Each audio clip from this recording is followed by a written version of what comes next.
Hello, in this video I'm gonna show you how to fix the issue when you cannot connect your MOVA E20 to the app and it says that the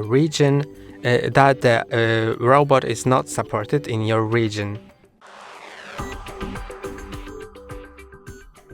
If it says that, go into Me in the app, then go to Settings, General, Region, and set it to somewhere in the EU because it's not supported in the United States. When it's set, in my case it's set to Poland, it should work. You should be able to add a robot. You can click on plus and you'll see your MOVA E20 on the list. That's all for today. Don't forget to like and subscribe. See you next time.